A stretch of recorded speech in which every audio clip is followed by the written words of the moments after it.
Hello everyone. If you're looking for a new iPhone in 2025, you have probably noticed there are way too many models to choose from right now.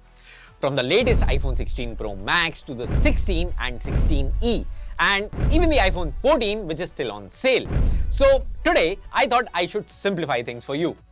Whether you're a creator, a student, or a working professional, or just someone looking for a reliable iPhone, I will tell you which iPhone is the right one for you based on your actual needs and other parameters.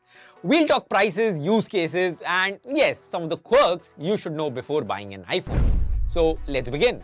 If you want the absolute best iPhone money can buy right now and you use your phone like a mini production studio, the iPhone 16 Pro Max is your pick. We are talking about a massive 6.9-inch display, the new A18 Pro chip that's built for on-device AI with upgraded camera sensors and ProRes level video quality.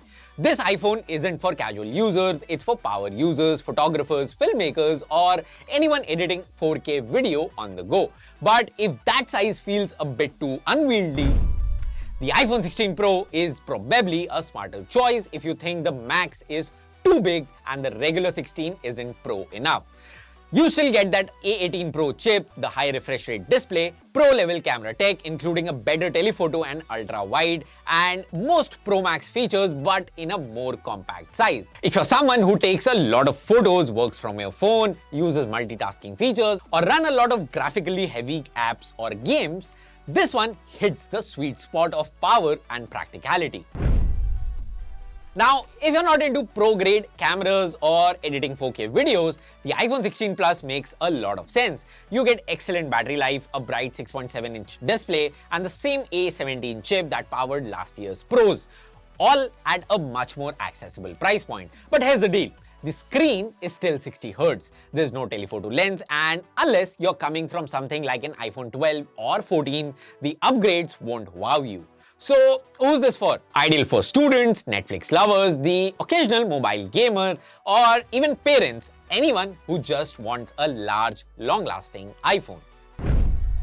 This is probably the default recommendation for 80% of the people watching this video right now. The iPhone 16 balances performance, cameras, and battery without going overboard on price. It's great for everyday use, casual photography, and long-term reliability. If you want an iPhone that just works and is fast, fluid, and future-proof without stretching your wallet too much, this is it.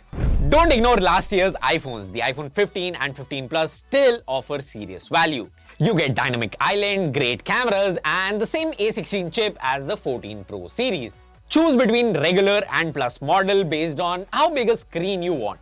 If you're okay not having the latest gen chip, but want a solid, capable iPhone for less, both these are a smart buy in 2025. The iPhone 15 Pro Max is still a pro iPhone. It can record 4K 60 ProRes directly to a SSD. It has 5x telephoto lens, it's wrapped in titanium. This phone is built for serious content creators. So unless you specifically want the 5x telephoto lens and titanium build, I'd say skip this and get the 16 Pro or 15 Plus. But if you're a camera geek and can get it at a discount, it's still one of the best camera phones around. Now, here's where it gets interesting. The iPhone 16e is Apple's way of bringing a newer design and chipset to a lower price point. It skips a few premium features, no ultra-wide camera and no MagSafe, which most of you will be able to live with, but no dynamic island is something of a downside in 2025 and Apple's attempt to siphon off its stock of notch displays. I think this is the last iPhone with the notch. Still, if you're upgrading from something like an iPhone XR or even a budget Android phone, this is a great way to get into the Apple ecosystem without paying flagship prices. It's perfect for parents, first-time iPhone users, or anyone who just wants reliability and software updates for the next 4-5 years. And finally, the iPhone 14. The 14 is the bare minimum I'd recommend today. If your budget is tight and you must get an iPhone, this is the iPhone to buy. Avoid anything older than this, same display and design as the iPhone 13 with slightly better thermals and crash detection.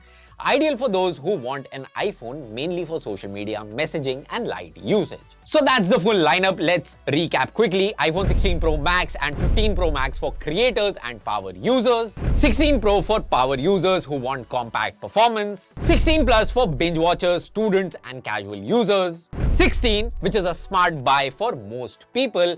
15 and 15 Plus, which are the best valued iPhones from last year. And 16e or 14 for budget conscious new iPhone users. Whichever iPhone you're leaning towards, make sure you're buying based on your needs and how much you're willing to spend. Let me know in the comments which iPhone you're picking this year, and if you have any questions, drop them down below. I'll reply to as many as I can. If this video helped you out, give it a thumbs up and subscribe for more such videos. Thanks for watching.